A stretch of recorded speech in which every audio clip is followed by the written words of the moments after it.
শ্বশুর বাড়ি হোক বা বাপের বাড়ি, যে কোনো একটা বাড়িতে গেলেই কিন্তু আমার মনটা বেশ ভালো হয়ে যায়। আর কেনই বা হবে না বলো তো, পছন্দের মানুষের সঙ্গে থাকলে দেখবে সবসময় মনটা ভালোই থাকে। পিয়ার বাড়ি থেকে তো অনেক দিন ধরেই আমাদের সবাইকে যেতে বলছিল, আর বিয়ের পরে তো সেই আমরা এসছি, আর বাড়িতেই যাওয়া হয়নি। আর মা না আমাদের জন্য যেতে পারেনি, মা তো সে কবে থেকে বলছে তোমরা আসো, তারপরেই একসঙ্গে সবাই মিলে যাবে। কালকেই আমরা এসছি চন্দ্রকোনা রোডে, আর আজকে সকালবেলা আমরা রেডি হয়ে বেরিয়ে পড়েছি। 8:56 রূপসী বাংলা এক্সপ্রেসটা আমরা ধরবো। আর হ্যাঁ, বাবা আমাদের সঙ্গে যাবে না, যেহেতু বাবার ডিউটি আছে, বাবার একটু সমস্যা হয়ে যাবে, ডিউটি এখনই বন্ধ করা যাবে না। কিছুদিন আগেই বাবার জ্বর হয়েছিল, তখন তো ছুটি নিতে হয়েছে, এখন আর ছুটি পাবে, তাই আমরা তিনজনেই কিন্তু ট্রেনে উঠে চলে এলাম। আর আমাদের চন্দ্রকোনা রোড থেকে বিষ্ণুপুর কিন্তু 0.5 ঘন্টা লাগে ট্রেনে। আমরা স্টেশনে নেমে হেঁটে সোজা চলে এলাম বাস ধরার ওখানে, NH60। এখান থেকে আমরা জয়পুর যাওয়ার বাস ধরি। আর তোমরা কি জানো, বিষ্ণুপুরটা একটা টুরিস্ট স্পট, এখানে কিন্তু অনেক ঘোরার জায়গা আছে আর অনেক মন্দির আছে। আমি তো আগে একবার এসেছি ঘুরতে, কিন্তু সব জায়গায় কিন্তু আমার ঘোরা হয়নি। আর এই যে ফরেস্টটা দেখছো, এটা জয়পুর ফরেস্ট। ফরেস্টটা কিন্তু অনেকটাই বড়। জয়পুরে নেমে আমরা একটা টোটো ঠিক করে সোজা চলে এলাম কফি হাউসে। এটা এমনই একটা কফি হাউস যেখানে কিন্তু ভেতরে কোনো কফি নেই। ভেতরে গিয়ে দেখি এটা মিষ্টির দোকান। ভেতরে গিয়ে দেখি তো অনেক ধরনের মিষ্টি আছে। আমরা ফার্স্টে বুঝতে পারছিলাম না কোনটা নেব, ফার্স্টে একটা টেস্ট করে দেখলাম, তারপর এখান থেকে মিষ্টি নিয়ে নিলাম।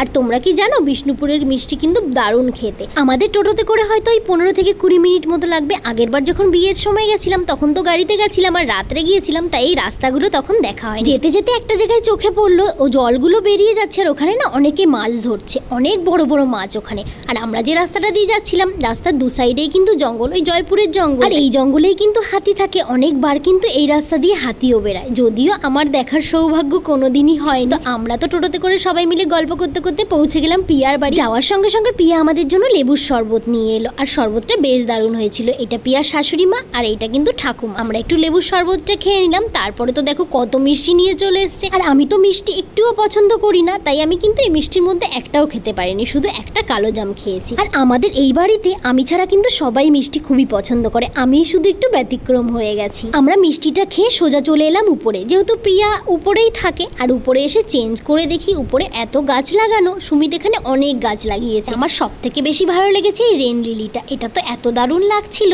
অনেকদিন পরে এই গাছটা দেখলাম, শুধু ছাদে না ঘরের মধ্যেও দেখলাম সুমিত অনেক গাছ লাগিয়েছে। আর ওয়েদারটা এত সুন্দর, বেশ ভালো লাগছিল। আর জানো তো, এখানে না অনেক মাটির বাড়ি দেখলাম, তার মধ্যে দেখি একটু বৃষ্টিও নেমে গেছে। তারপর তো পিয়া আমাদের জন্য ব্রেকফাস্ট নিয়ে এলো, আমরা একটু ম্যাগি খেয়ে সোজা চলে গেলাম নিচে। আর ওই যে আসার সময় যেখানে মাছ ধরা হচ্ছিল, সেখান থেকে না সুমিত এই মাছটা নিয়ে এসেছে। আর গিয়ে দেখলাম যে ও এত বড় মাছ একা একাই কাটতে শুরু করে দিয়েছে।